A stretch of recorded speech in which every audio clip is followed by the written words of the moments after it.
حضرت عمر بن خطاب رضی اللہ تعالیٰ عنہ اس حدیث کے راوی ہیں، اور یہ مشکات شریف کی دوسری حدیث ہے، یہ بھی صحاح ستہ کی تقریباً تمام کتب میں موجود ہے، اکثر کتب میں موجود ہے۔ آپ ارشاد فرماتے ہیں ایک دن ہم حضور کی مجلس میں بیٹھے تھے، ایک شخص آیا جس کے کپڑے بہت سفید تھے، بالکل سفید تھے، اس کے جو بال تھے وہ بہت سیاہ تھے، شدید سواد الشعر لا یرا علیہ اثر السفر ولا یعرفہ منا احد۔ حضرت فرماتے ہیں نہ تو اس پر کوئی سفر کے آثار تھے، نہ ہم میں سے کوئی اسے جانتا تھا۔ ہم نے بندہ پہلی بار دیکھا ہے، لیکن ایسا بھی نہیں لگ رہا کہ سفر سے کہیں سے آیا ہو، تو نیا بندہ اجنبی ہے، ہم میں سے جانتا بھی کوئی نہیں۔ جالا سائل نبی صلی اللہ علیہ وسلم، حضور کے پاس بیٹھ کے فاسند رکبتیہ الی رکبتیہ، اس نے حضور کے ساتھ اپنے گھٹنوں کو ملا لیا، ووضع کفیہ الی فخذیہ، اب اس نے اپنی ہتھیلیوں کو اپنے رانوں پر رکھ لیا۔ اچھا ادھر دو باتیں ہیں، ایک بات تو یہ ہے کہ صحابہ کو آخر میں جا کے پتہ چلا یہ بندہ کون ہے، اس کی لذت بھی اپنی ہے، حدیث کو جب اس نظر سے پڑھیں کہ معلوم نہ ہو کہ وہ شخص کون تھا، اس کی لذت بھی اپنی ہے، اور حدیث کو سمجھنے کے لیے یہ جاننا بھی ضروری ہے شروع سے کہ وہ ہے کون ہے۔ تو میں آپ کو بتا دیتا ہوں وہ کون ہے، دوسری جانب آپ اس لذت کو بھی ذہن میں رکھیے گا، صحابہ کو معلوم نہیں کہ وہ شخص کون ہے۔ اب وہ حضور کے ساتھ گھٹنے ملا کر بیٹھ گئے،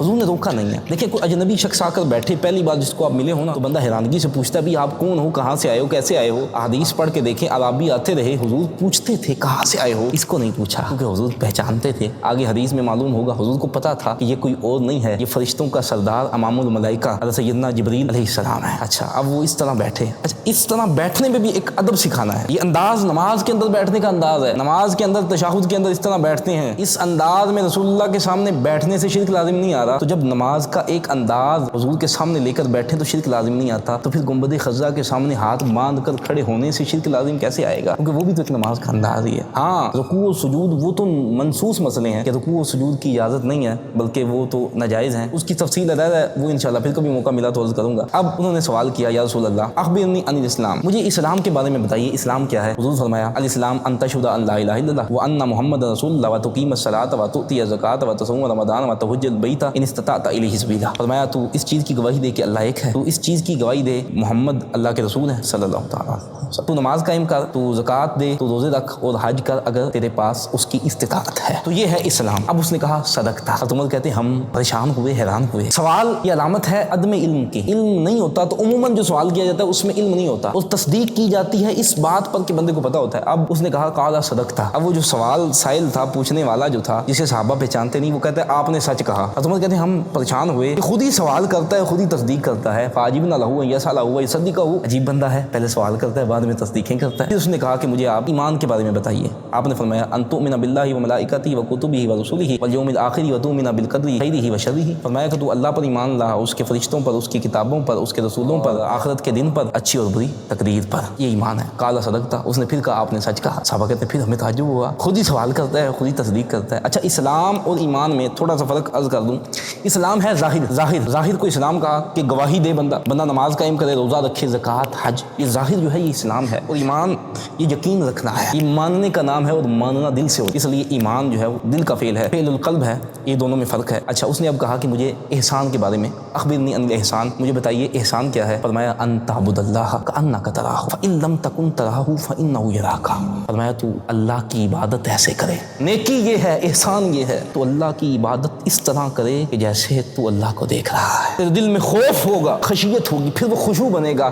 آنکھ نم ہوگی، دل خم ہوگا، تو یہ سوچے گا کہ تیرے سامنے تیرا رب ہے، پھر کیفیت اور ہوگی، پھر سرور اور ہوگا، پھر مزہ اور ہوگا، پھر نماز کی، پھر عبادت کی لذت ہی اور ہوگی، پھر تجھے تیرا دل نہیں لگے گا دنیا کے کاموں میں، دنیا نکل جائے گی، پھر دنیا کا وہم بھی مشکل گزرے گا۔ اگر تو یہ تصور بنا لے کأنک تراہ، گویا کہ تو اس کو دیکھ رہا ہے، یا فإن لم تکن تراہ فإنہ یراک، اگر تو اس کو نہیں دیکھ رہا تو وہ تجھے دیکھ رہا ہے، تیری عبادت میں وہ تجھے دیکھ رہا ہے، وہ جانتا ہے دل میں کیا ہے، وہ جانتا ہے دل میں دنیا لے کر تو اس کی بارگاہ میں کھڑا ہے۔ اگر تو نے یہ ذہن بنا لیا تو یہ احسان ہے۔ اب اس نے سوال کیا اخبرنی عن الساعہ، مجھے قیامت کے بارے میں بتائیے کہ قیامت کب آئے گی، کیا دن ہوگا، کیا وقت ہوگا، کون سا سال ہوگا، کون سا مہینہ ہوگا۔ حضور نے بڑا پیارا جواب دیا، مل مسعود عنہا بعالم من السائل، حضور فرمایا جتنا تو جانتا ہے اتنا میں جانتا ہوں۔ حضور کو پتا تھا یہ جبریل ہیں، جتنا تو جانتا ہے اتنا میں جانتا ہوں۔ اب یہاں سے یہ اعتراض کرنا کہ حضور کو علم نہیں تھا قیامت کا تو یہ بیوقوفی ہے، کیونکہ حضرت جبرائیل علیہ السلام کا سوال کرنا ہی بتا رہا ہے کہ حضور کو پتا ہے، کیونکہ سوال اس سے ہوتا ہے جسے پتا ہو، جسے پتا نہ ہو اس سے سوال نہیں ہوتا، اور حضرت جبرائیل علیہ السلام نے سوال کر کے بتایا ہے کہ حضور کو قیامت کا علم ہے، اور حضور نے جو آگے سے جواب دیا کہ جتنا تجھے معلوم ہے اتنا مجھے معلوم ہے، یہ نہیں کہا لا عالم مجھے پتہ ہی نہیں ہے، جتنا تجھے پتہ ہے اتنا مجھے پتہ ہے۔ جبرائیل اللہ کے رازوں میں سے ہے، یہاں عام لوگ بھی ہیں۔ جبرائیل ہر بندے کے سامنے یہ بتانا یہ ٹھیک نہیں ہے، یہ خلاف مصلحت ہے، یہ اللہ کے رازوں میں سے ہے۔ اگلی بات جو ہے حضرت جبرائیل نے کہا کہ ٹھیک ہے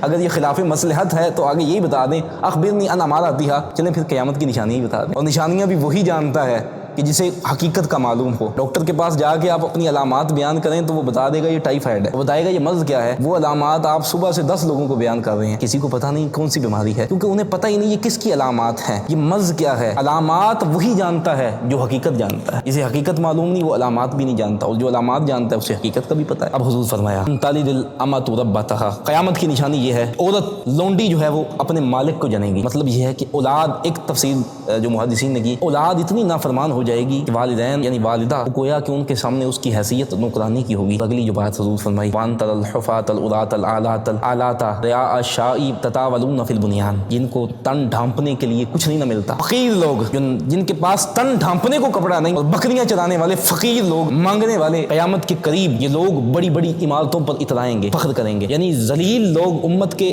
قوم کے ذلیل لوگ جو ہوں گے، ذلیل لوگ وہ سردار بن جائیں گے، وہ عزت دار بن جائیں گے، وہ نگہبان بن جائیں گے۔ تو جب ایسا ہو جائے تو سمجھ جانا قیامت کی نشانی پوری ہو گئی، قیامت قریب ہے۔ اب حضرت عمر فرماتے ہیں پھر وہ شخص کیا چلا لبثت ملیہ، میں ادھر تھوڑی دیر ٹھہرا، تو حضور فرمایا یا عمر اتدری من السائل، عمر جانتے ہو بندہ کون تھا؟ قال قلت اللہ ورسولہ اعلم، اللہ اور اس کا رسول بہتر جانتا ہے، اللہ اور اس کا رسول بہتر جانتا ہے۔ یہ شرک نہیں ہے، تربیت ہے صحابہ کی، یہ انداز ہے صحابہ کا کہ وہ رسول کے ذکر کو اللہ کے ذکر سے جدا نہیں سمجھتے، اللہ اور اس کا رسول رحم فرمائے، اللہ اور اس کے رسول کا کرم ہے، یہ شرک نہیں ہے کہ یہ ادب ہے، اور یہ ادب سکھایا صحابہ نے، کہا اللہ اور اس کا رسول بہتر جانتے ہیں، دونوں جانتے ہیں، بہتر جانتے ہیں۔ قال فإنہ جبریل آتاکم یعلمکم دینکم، مگر یہ جبریل تھے یہ تمہیں تمہارا دین سکھانے کے لیے آئے تھے۔ جبریل ڈائریکٹ آ کر بھی کہہ سکتے تھے کہ یہ حکم ہے، لیکن نہیں، کہا کہ امت پر اقتداء جو ہے وہ رسول اللہ کی ضروری ہے، اور کسی کی اقتداء جو ہے وہ جبریل کی بھی اقتداء نہیں کی جائے گی، بلکہ اقتداء جو ہے وہ رسول اللہ کی جائے گی۔ اس وجہ سے رسول اللہ کی زبان سے کہلوانا یہ ضروری تھا، اس لیے جبریل سوال کرتے گئے، اور یہ جبریل نے اپنے نہیں پوچھا بلکہ امت کے لیے پوچھا۔